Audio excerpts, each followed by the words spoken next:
Buyurur ki, Allah hər şeyə yol qoyub. Məsəl üçün, buyurur ki, xəstəsən, oruç tutmaya bilərsən. Üzürlüsən, indi hər nə səbəbdən buyurur ki, namaz qılmaya bilərsən. Şimdi bəzi xəstələr var, onlar namaz qıla bilmir. Hər nə səbəbə buyurur ki, hər bir nimətlər ki var, Allah tərəfindən bizə vacib buyurulub. Buyurur ki, Allah ona yol qoyur. Amma yeganə biz əhl-i beytin məhəbbətidir ki, yəni Allah buna yol qoymuyor.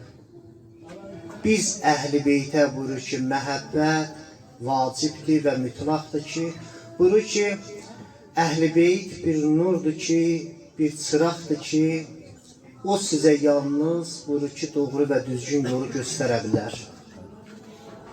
Buyurur ki, bizə ağlamağı, yəni bizim ağlamalı günlərimiz ki var, onda ağlayasınız, sevinməli günlərimizdə sevinəsiniz. Buyurur ki, vallahi bu başqa ağlamaqlara bənzəmir. Bu böyük bir eşqdir, bu böyük bir ləzzətdir. İnsan ağlayanda belə aramlıq tapır. Onsuz da biz lazım olmayan şeylərə gülürük.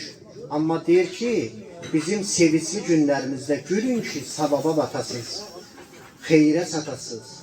Və buyurur ki, onsuz da lazım olmayan məsələlərə ağlayırsınız və narahat olursunuz. Amma bizim narahat günlərimizdə sizlər də narahat olun.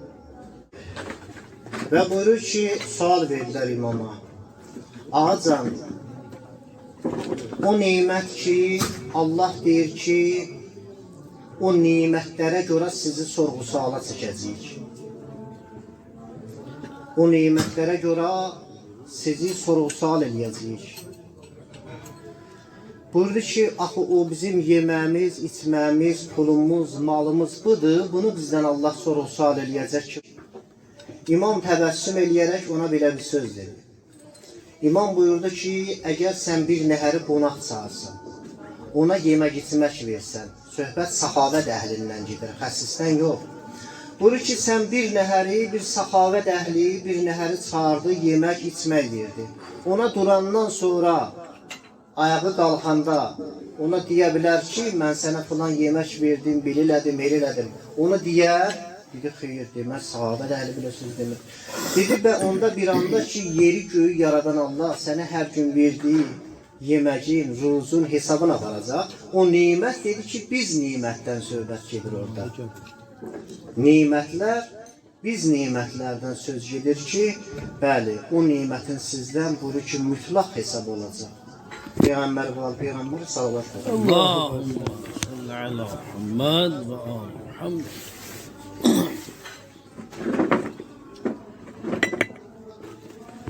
Bəli.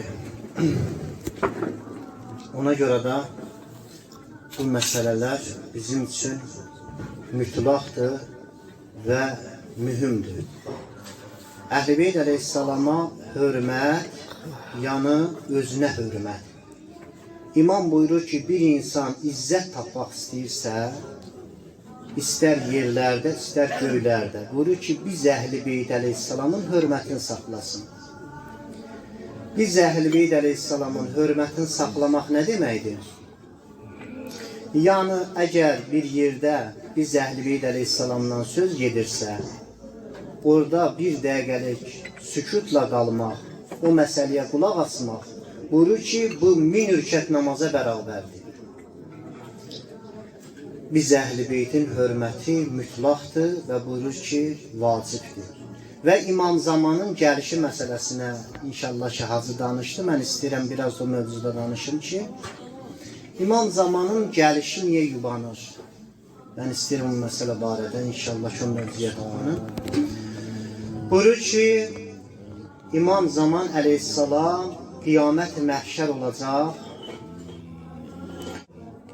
Deyəcəklər ki, İmam Zamanın zöhrünə səbəb olanlardan filan kəs, filan kəs, filan kəs, gəlin qabağa. Görəcəksən ki, mən bir ömür boyu İmam Zamanı təbliğ eləmişəm. Allahın yolunda olmuşam. Peyğəmbər var, Peyğəmbərə salavat xətm edilmiş. Allahümme salli ala. Mən Allahın yoluna xidmət eləmişəm, dində olmuşam, bəs nə tər olur ki, mən İmam Zamanın zöhrünə mane olanlardanım.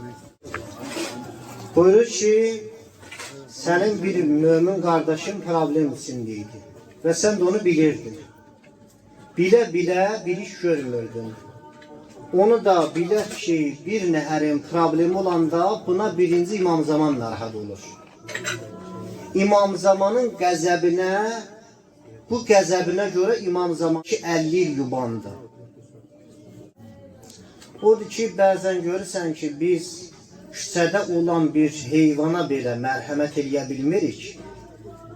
20 qəpişlik bir dənə sasqanı alıb verə bilmirik, amma ki, İmam Zamanın zöhrünü istəyirik. İmam özü buyurur ki, mən gələndə artıq, o kimlər ki, məni görmədi, getdi. Mən gələndə hər kəsin boynuna vəzifə düşəcək. Əgər vəzifəsinə riayət eləməsə, öz imamına xəlif çıxmış kimi gedəcək, mürtəd kimi gedəcək dünyadan. Bu günləri bizim vəzifəmiz nədir? Yəni İmam Zamana kömək nədir? Özümüzə düzən çəkmək. Yəni İmam Zamana kömək budur. Bəli. Məsələ İnşallah Hacı lazımı qədər danışdı. Mən də inşallah ki, öz növbəmdə istədim bəzi məsələləri çatdırım. Allah sana var edesin. Allah məhrum anamızı da inşallah ki, rəhmət eləsin. Ruhu şad olsun inşallah. Allah aqibətimizi xeyr eləsin inşallah.